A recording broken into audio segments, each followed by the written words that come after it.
Maayong hapon, good afternoon. How are you? Happy Mother's Day. Thank you for spending time and joining us sa Zoom at sa FB Live. Sa mga members and guests na nakipag-celebrate sa ating ngayon, Happy Mother's Day to all. Thank you sa Baldivino family for this venue where we meet every Sunday, if possible. Ki Jet, I love you. And Banban, thanks for all of those videos that you made for Eagle Chapter. And sa 3 mothers na nag-experience ngayong araw, ngayong hapon, Raquel Francisco,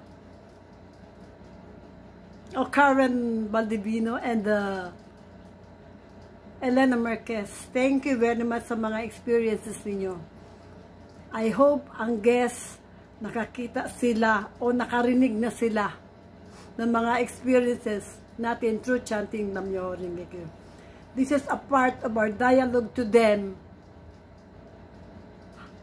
how we practice Namyo Renge-kyo.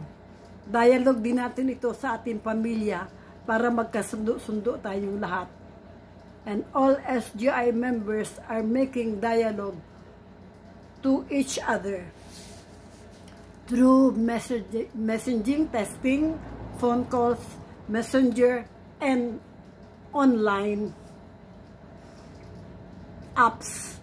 Because of the pandemic time na hindi talaga tayo pwede magkita-kita lahat, but we still have finding time to study our practice of Nichiren Daishonin Buddhism. Thank you sa lahat. And I'm also welcoming our guests here. Thank you for coming. And our Women Division National Advisor, Rosita Dingo. Thanks for joining us. I would want to share to you all how to maintain an invisible spirit. Number 1, believe in yourself.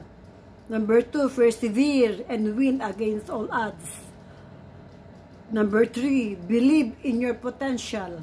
Number 4, vow for Kansen Rufo.